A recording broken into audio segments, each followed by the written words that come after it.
gotta admit, WWE Roadblock into the line, it put on some pretty good matches.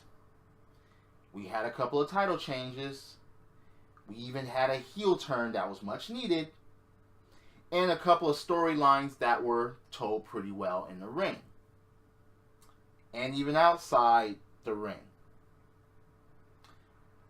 These are the results of the show, and I will hold myself accountable for my predictions of the show once again. So without further ado, let's get started.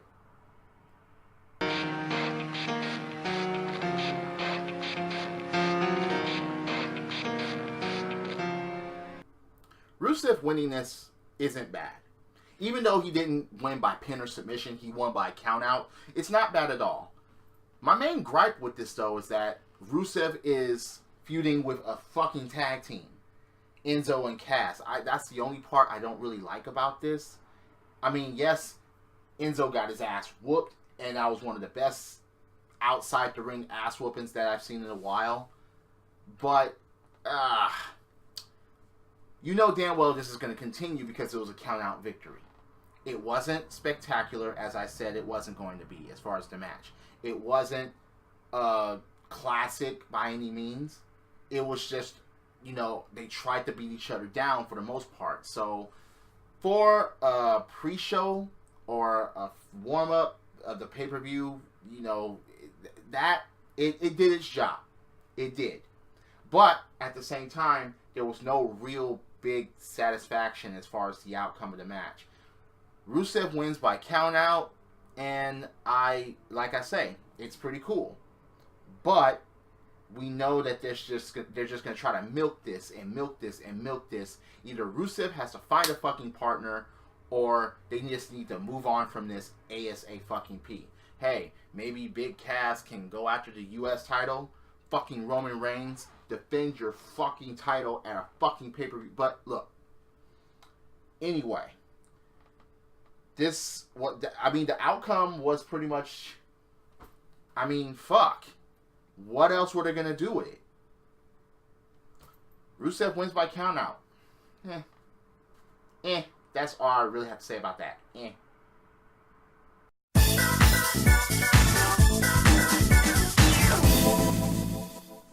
First off, I like the way they did the match for the tag team championships. They kind of tried to do the replay of why the New Day was still champions in the first place. Even, you know, Xavier did get involved to a certain extent. Everybody got to display something in the match, from Cesaro displaying his strength to, you know, Big E to Sheamus even. And Kofi did his typical flying around. The thing about the ending of the match was it was brilliant. It totally was. Sheamus goes for a tag on Cesaro. Cesaro fakes the tag, so Sheamus misses. Cesaro gets in the ring, and the referee's like, no tag was made. Kofi didn't know that. Kofi hits Trouble in Paradise on Cesaro, and then tries to go to pin Cesaro, and then Sheamus rolls Kofi up 1, 2, 3. The only thing I'm kind of mad about this is New Day immediately breaks the record and then coughs up the belts.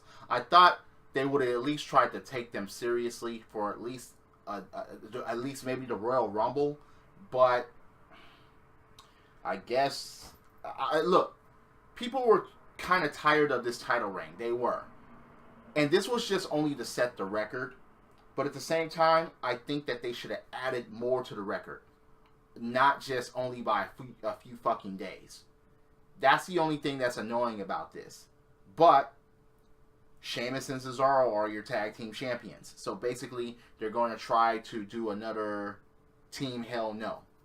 As far as saying, yeah, they can't get along, but they can get along. And then even after the match, this was something.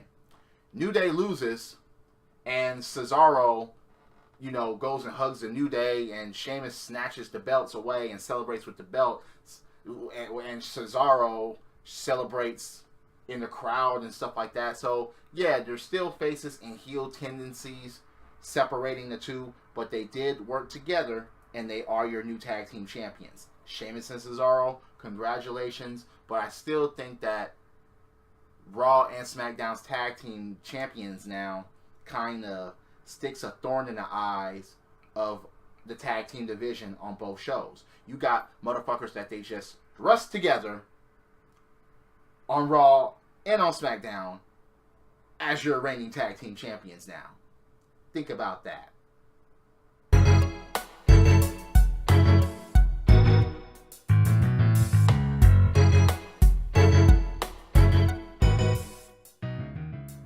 Sami Zayn survives for 10 minutes, but then again he doesn't.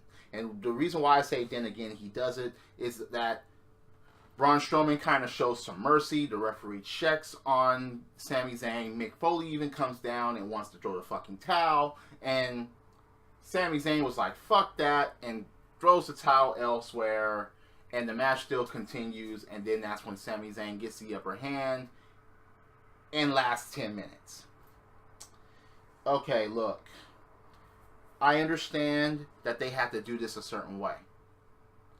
But they tried to keep Braun Strowman's credibility as a monster. But at the same time, with Mick Foley coming down and trying to show mercy for Sami Zayn, and even Braun Strowman showing mercy for Sami Zayn, that kind of kills the momentum of Sami Zayn in this match. I knew that he was going to last 10 minutes. I just didn't think that they could have had it otherwise.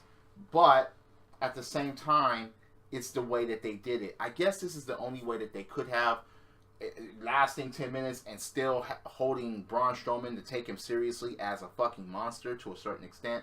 But to me, it's just like, damn it. You know they're going to go at it again. And it's going to be a regular fucking match. And Sami Zayn most likely maybe will win. Because he hit the Helluva kick in the corner. And it phased Braun Strowman. But that's when the buzzer went off and Sami Zayn survives. So, yeah. It wasn't the best match. Certainly, you know, it was kind of the worst. It was. Because Sami Zayn couldn't showcase. And Braun Strowman held back. They could have just had, I don't know, Braun Strowman delivering and Sami Zayn not quitting. On his own accord. Getting up. And even maybe giving Braun Strowman the middle finger or whatever. Or something like that in the match. Kind of give him some credibility that say, hey, this dude's tough. You can't put him down. You can't keep him down. But to have the referee check and Braun Strowman showing mercy and Mick Foley coming down, that kind of takes a lot off of Sami Zayn. He lasts 10 minutes, but they could have done it a lot better than how they did it.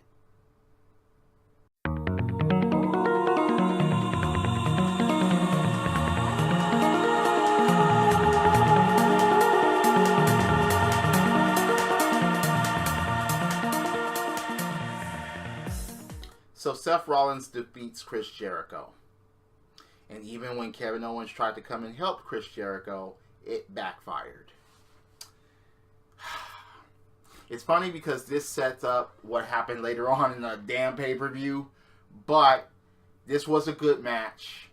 It was. It certainly wasn't the best match that both of these superstars could have pulled off. But it was satisfying. There was rarely a dull point of the match, but Kevin Owens coming out and trying to help and it backfiring, it's just kind of a like, damn it, you know. Even though it kind of sets up what happened later on in the evening in the pay-per-view, but Seth Rollins winning, I guess that was the only way it could have gone. I mean, Chris Jericho winning would have set up a rematch anyway, and because Seth Rollins said he had to get past Jericho and then to get to Owens and then to get to Triple H. But I just see... yes, okay. There most likely will be a rematch between these two anyway, or You know, it's going to be a triple threat between Rollins and Owens and Reigns, and I just don't want that. Seth Rollins being thrust back into the fucking title picture again against Kevin Owens. I mean, it's just like, damn, you know? They're going to milk this and milk this and milk this until whatever. Maybe Seth will be in a Royal Rumble. Maybe they'll cancel a one-on-one match out and Seth Rollins will enter the Royal Rumble. Who knows? But Seth Rollins beats Chris Jericho. And it's like, yeah, I guess it was okay. But it's just like, damn. It was because of Kevin Owens coming out. It was because of him trying to interfere. It was because of the whole friendship thing between Kevin Owens and Chris Jericho. And even though it kind of made sense, but they could have done this better. They could have.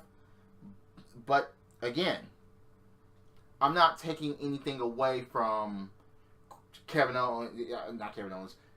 Rollins and Chris Jericho as far as most of the points in the match. I'm not taking anything away from that. Just the outcome could have been a little different. Not the outcome of saying that Jericho won, but of how that progressed. Why Kevin Owens didn't need to come out. He just didn't. Jericho could have lost on his own. But this kind of plays in the part of what happened later on in the pay-per-view, and I'll go over that in a minute.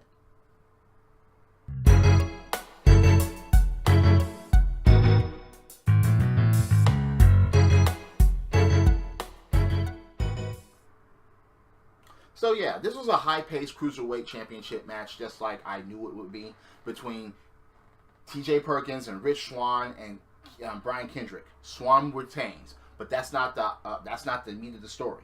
The meat of the story is simple as this. Neville comes out. Neville comes out at the end of the match and extends his hand to Rich Swann and attacks him. I marked out. I will be perfectly honest. When I saw that, I was like, yeah! Because it's about fucking time they have some sort of direction for Neville. Fuck the Mr. Nice Guy stuff. And he attacked TJ Perkins. And he devastated them. He took them out. So now he's going to be a part of the Cruiserweights. He's going to be a part of 205. He's going to go for that Cruiserweight Championship. Since they won't fucking give him a mid-card title, they might as well do something with this guy.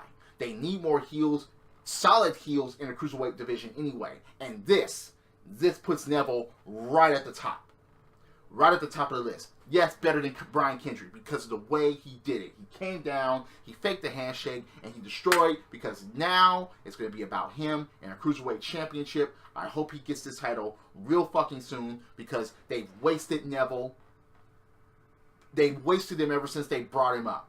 No mid-card championships, no tag team championships, just a red arrow, red arrow, red arrow, red arrow, all over and over and over and over again. They even had him teaming up with the actor that plays the Green Arrow. I'm like, no, screw all of that. Have Neville shine, especially shine as a fucking heel. Go in, destroy, get championships, and go home. This Neville, I totally fucking like. He looks like he has the mean streak, and I hope they fucking keep it going till the fucking cows come home. That's how you do a heel turn. Bravo for that. Rich Swann retains, but fucking watch your back because Neville is coming.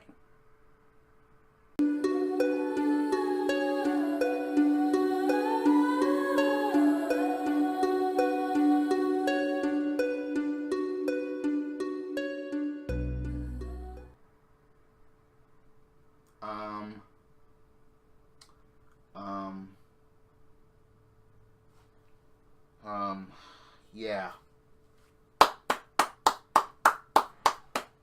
Bravo. Bravo. First of all, match of the night. Second of all, I am glad they did it this way.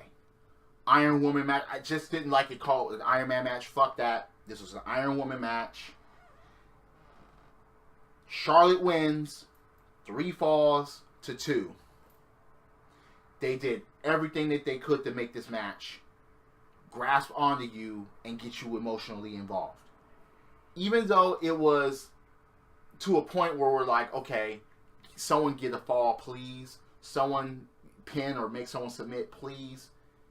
But you had pinfalls, you had submissions, and you had them do it the only way that they fucking could.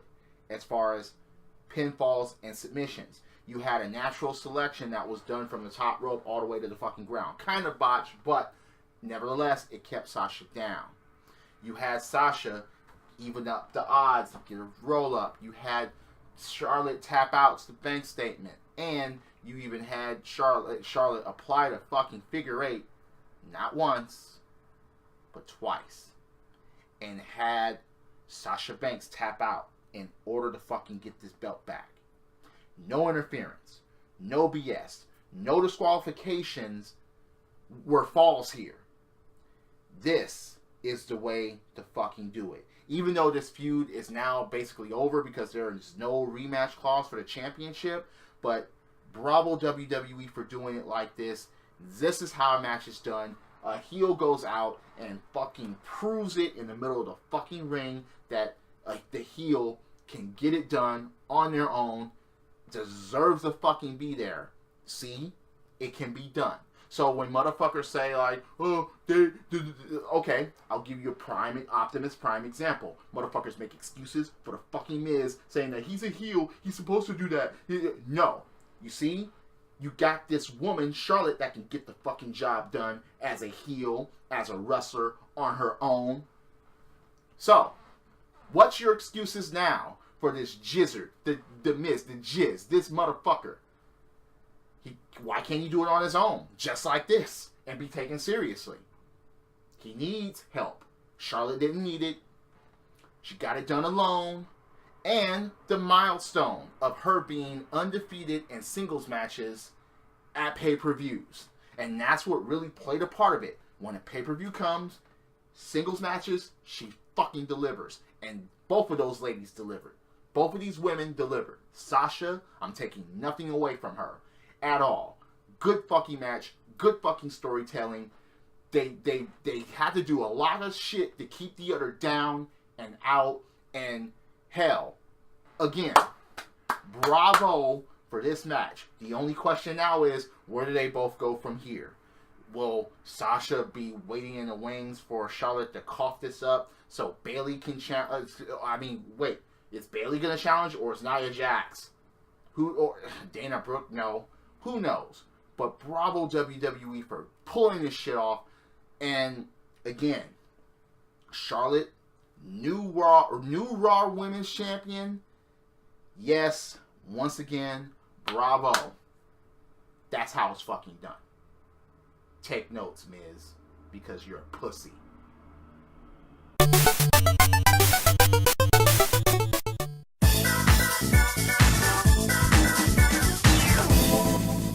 There was nothing generally wrong about the whole match. Even though at the beginning of it, Kevin Owens kept leaving the ring, and it was like, all right, get in there and fight. Your motto is fight Owens, fight, and your run Owens, run at the beginning of the match. But I get it, that's a heel tactic. And up to a certain point, he was alone. He was doing it. He was actually performing. He was not coughing this belt up on his own accord. But besides it was a mediocre match because of Roman Reigns, actually. Kevin Owens, look, they busted a couple of tables. Look, again, it's funny because outside the ring on the fucking announcer's table, on a German announce table, Kevin Owens frog splash Roman Reigns and the table didn't break, so he went and did it again, and then the table breaks. But, again,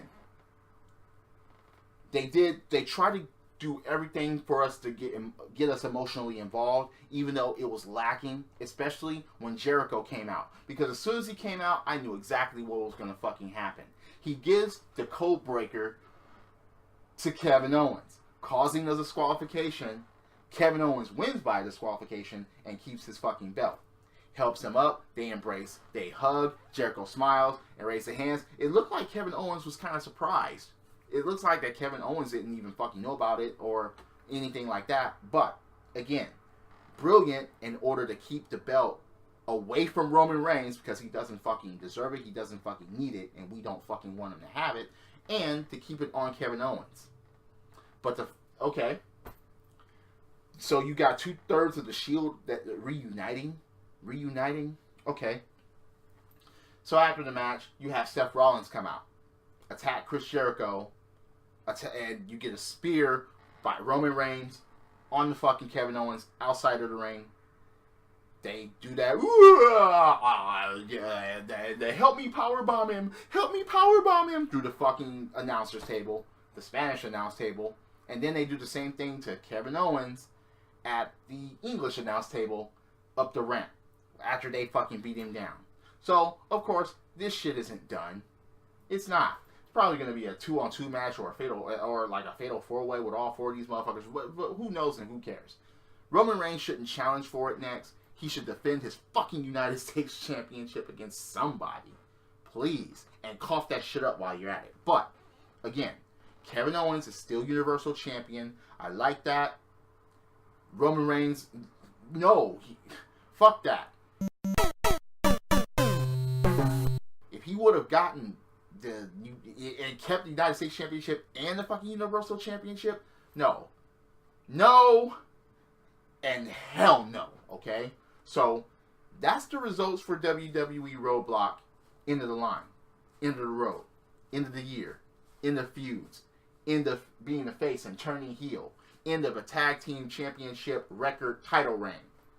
All of that took fucking place. Oh, you thought it was the end of a friendship and then they fucking rekindled it. Oh well. BFFs, whatever. Once again, Kevin Owens and Chris Jericho. I wonder what's going to take place on Raw. Any comments? Did you like the pay-per-view? Were you like, there were a couple of good matches. I admit, they were. And they got, they got people emotionally involved. They did. I admit. I was, especially the heel turn by Neville, I marked out. I'm sorry. I was like, yes. When Charlotte and Sasha pulled off their match, I was like, yes, that's how it's fucking done. A heel doing it on her own. Kevin Owens keeping the championship the way he did, I laughed. I laughed at that. I'm sorry, I did. New Day losing their championships, I was like, oh, but nice run, guys. You know, yeah.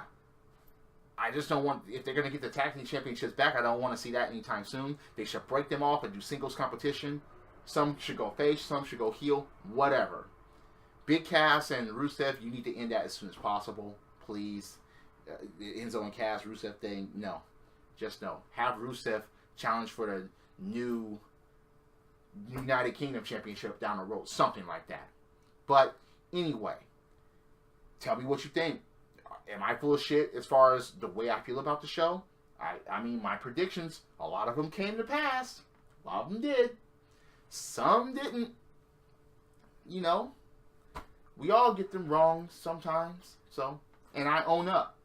I own up to it. So, yeah.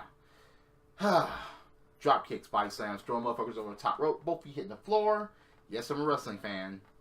This is the theme, and I'll see you later. Credits.